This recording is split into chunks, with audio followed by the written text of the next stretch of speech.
Salut et bienvenue dans cette vidéo consacrée aux chaînes de caractères. Qu'est-ce qu'une chaîne de caractères? Une chaîne de caractères est une suite de caractères, on peut dire aussi est un tableau de caractères, et un caractère occupe au niveau de l'ordinateur un octet, c'est-à-dire 8 bits. Voici un exemple de chaîne de caractères. Alors, pour déclarer une chaîne de caractères, donc c'est très simple, il faut spécifier le type char, suivi du nom de la variable, et entre crochets, on met le nombre de caractères qu'on aura besoin. Voici un exemple de création d'une variable qui s'appelle chaîne de 200 caractères. Alors, comment une chaîne de caractères est représentée dans la RAM? Donc, soit la déclaration suivante. Donc, nous avons une variable qui s'appelle chaîne de 21 caractères. Et en même temps, on initialise cette variable chaîne par la chaîne qui est programmée en C.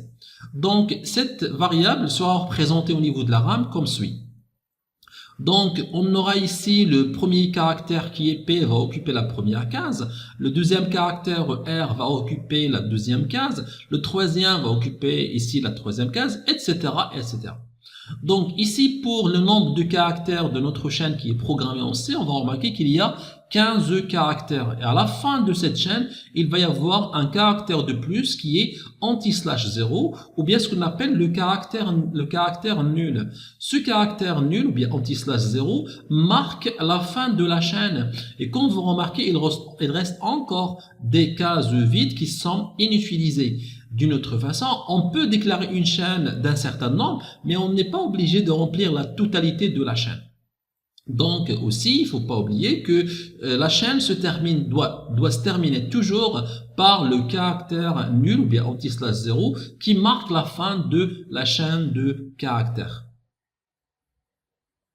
Alors, comment lire et afficher une chaîne de caractères en utilisant scarf et printf? Donc, comme vous voyez sur l'exemple, nous déclarons une chaîne qui s'appelle le nom de 30 caractères. Et pour lire cette chaîne-là, on va utiliser la fonction scarf, bien sûr, avec le caractère de formatage %s. Pourquoi %s? Parce que s désigne les chaînes de caractères, ça veut dire string. Donc, pour lire une chaîne de caractères avec la fonction scarf, on utilise le caractère de formatage %s et ensuite on utilise le nom de la variable. Notre variable ici s'appelle nom.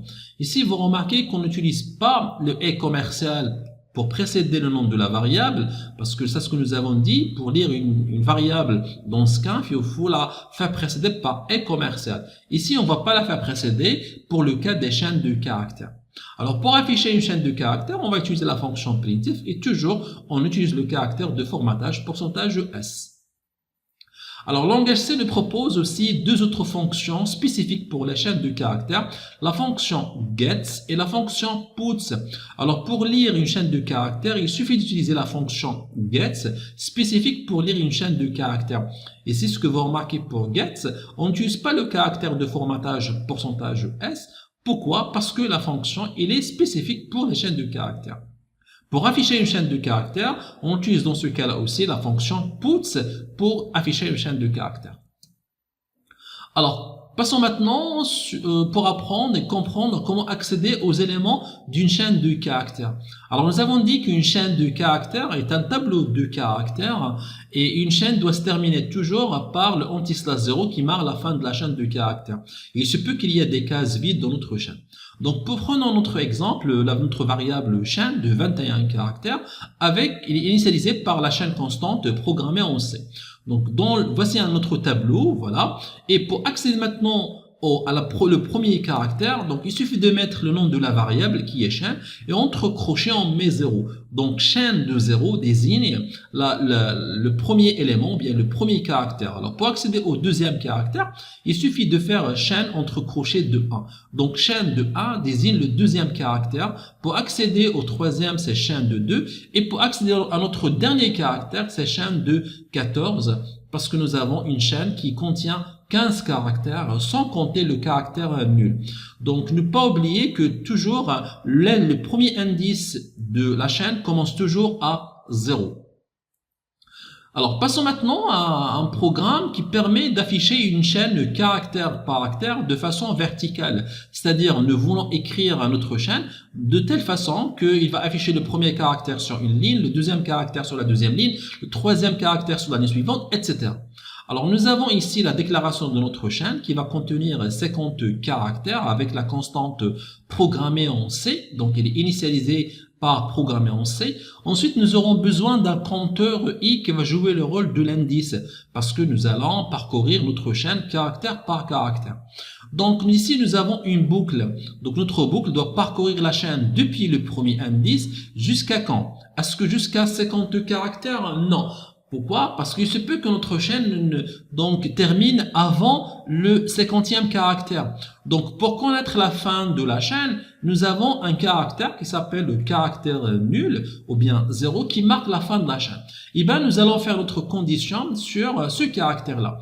Alors, for ici, vous remarquez, on commence à 0, i égale à 0, on commence à 0 parce qu'on doit commencer depuis le premier caractère. Et tant que la chaîne de i, ça veut dire le ième caractère, il est différent à quoi? À anti-slash 0. C'est-à-dire, une fois qu'on arrive au caractère anti-slash 0, cela veut dire c'est la fin.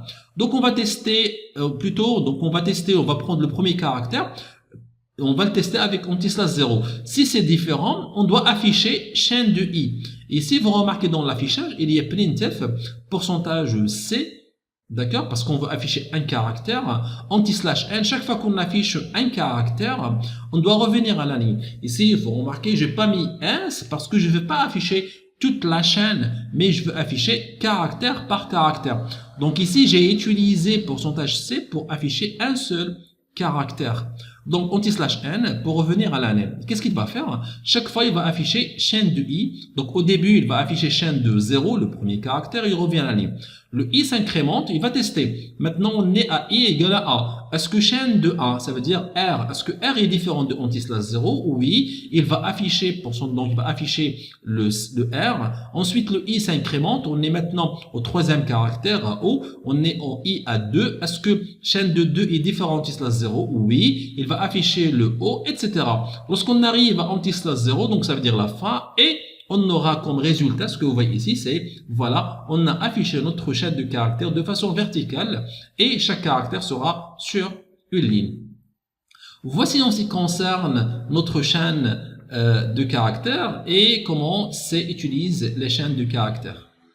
Merci d'avoir regardé cette vidéo et si vous avez des questions ou bien des suggestions, n'hésitez pas à me laisser un commentaire, je lirai et je répondrai. Merci encore une fois et je vous dis à très bientôt.